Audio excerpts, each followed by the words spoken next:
Hello guys, welcome to my channel where I'm covering different topics of microbiology. Hope you guys are doing well in your studies, and if not, then I'm here to help you out.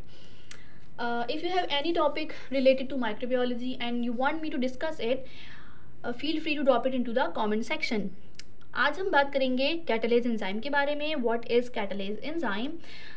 पहले तो हम बात करते हैं enzyme क्या होते हैं. Enzyme जो होते हैं वो प्रोटीन्स होती हैं, बायोकैटलिस्ट होते हैं जो कि स्पीड अप करते हैं मेटाबॉलिज्म को, डिफरेंट केमिकल रिएक्शंस को जो कि हमारी बॉडी में हो रहे होते हैं. अब बात करते हैं कैटालेज की. तो कैटालेज जो है भाई एक बहुत ही कॉमन एंजाइम है जो कि तमाम एरोबिक ऑर्गेनिजम्स में प्रेजेंट होता है. कैटालेज जो है वो तमाम एरोबिक ऑर्गेनिजम्स में प्रेजेंट होता है. It is not present in anaerobic organisms.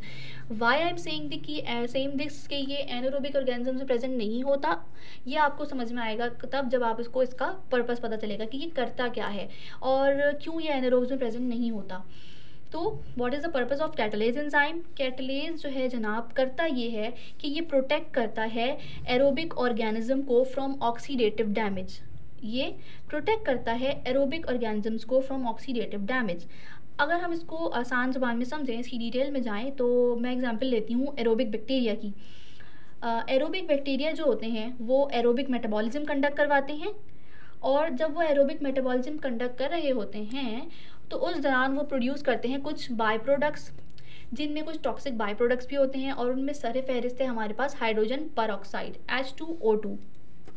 H2O2 produce करते हैं aerobic bacteria while aerobic metabolism जब वो कंडक्ट कर रहे होते हैं. अब ये H2O2 जो है ये एक बहुत ही हार्मफुल और टॉक्सिक बाय प्रोडक्ट है. ये क्या करता है जनाब? H2O2 क्या करती है? ये जाकर इंट्रासेल्युलर डैमेज कॉज करती है बैक्टीरिया को. बैक्टीरिया को इंट्रासेल्युलर डैमेज कैसे कॉज करती है? डीएनए को, लिपिड्स को, प्रोटीन्स को डीनेचर करके. यानी कि H2O2 से बैक्टीरिया को डैमेज का खतरा है, यानी किल होने का खतरा है जिसके लिए अब बैक्टीरिया के पास यानी एरोबिक बैक्टीरिया के पास मौजूद होता है कैटालेज एंजाइम.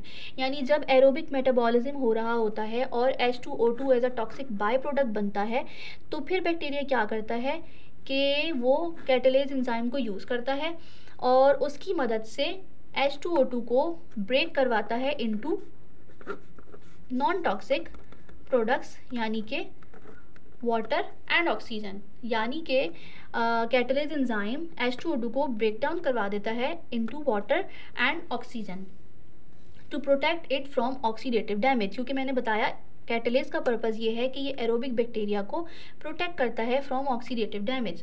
तो जब H2O2 का ब्रेक डाउन हो जाएगा इनटू वाटर एंड ऑक्सीजन, इससे ये होगा कि बैक्टीरिया किल होने से बचेगा. यानी कि हम ये कह सकते हैं कि कैटालेज जो है वो एरोबिक बैक्टीरिया के डिफेंस मैकेनिज्म में बहुत अहम रोल प्ले कर रहा है, डिफेंस मैकेनिज्म का पार्ट होता है. So catalase actually neutralizes the bactericidal effect of H2O2 जो कि एक टॉक्सिक बाय प्रोडक्ट है.